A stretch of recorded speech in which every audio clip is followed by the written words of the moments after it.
So hey guys, welcome back to another video by your favorite YouTuber the Jiggly Tunes, and today we'll be looking at the top animals' visions and how they see the world, and we'll be also seeing how the vision works.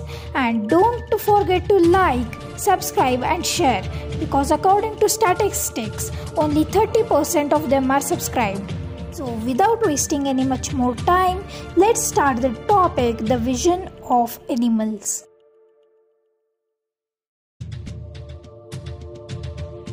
The retina is a light sensitive layer of tissue at the back of the eye. So when the light hits the retina, special cells called photoreceptors turn the light into electrical signals. These electrical signals travel from the retina through the optic nerve to the brain. And then the eye works like a camera. The cells in the retina absorb and convert the light to electrochemical impulses, which are transferred along the optic nerve to the brain. The brain is instrumental in helping us see, as it translates the image into something we can understand and turns the signals into the images we see. But of course, it works very differently in different animals, and that's what we will be focusing in our today's video.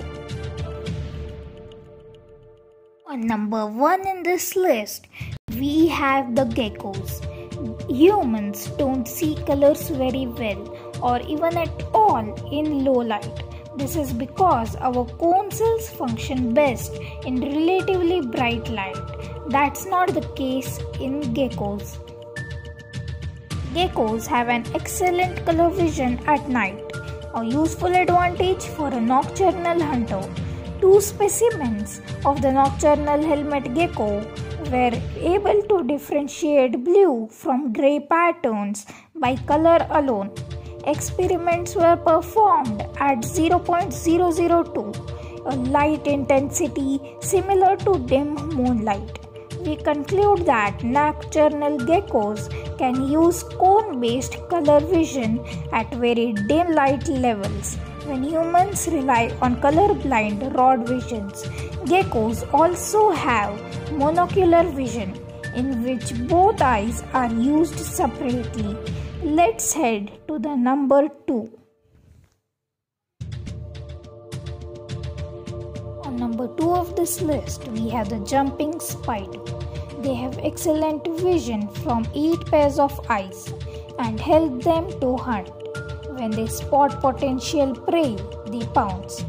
Jumping spiders have 8 eyes, 2 big eyes right in the center of what you might call the spider's forehead, and are the principal ones, and they pick up detail and color. Their biggest pair of eyes face forward and give the spider high resolution vision.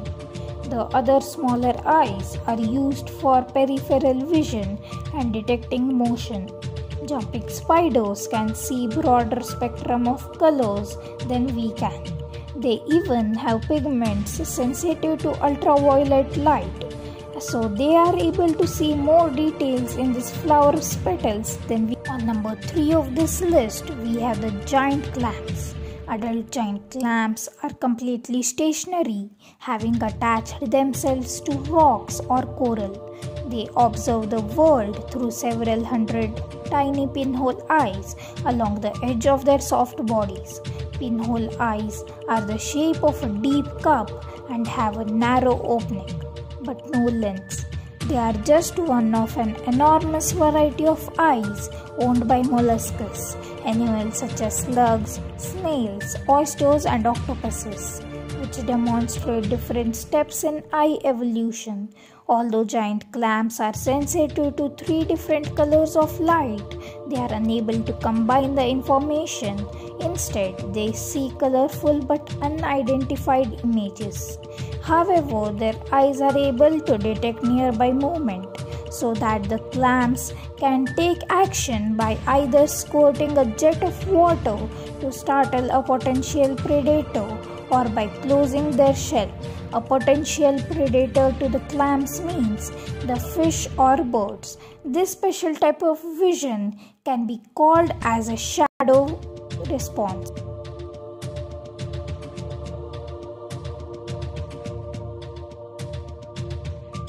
Let's head to number 4 and the last of this video. On number 4 we have the garden snails. They will be the last of this video.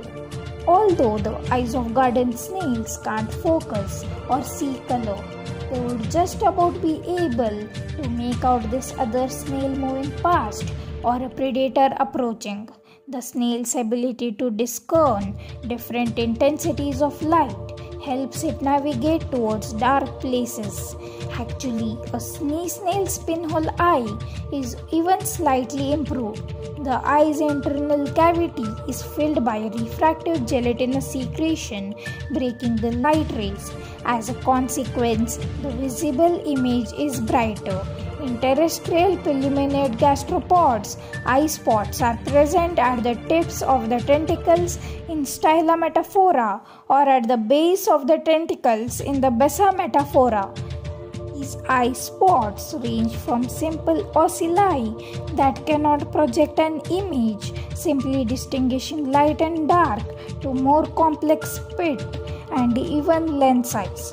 Vision is not mostly important to the garden snail or terrestrial gastropods because they are mainly nocturnal animals, so it's not that important to them.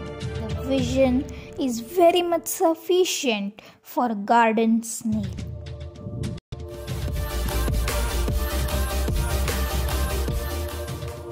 Stay home, stay safe for your betterment away from coronavirus.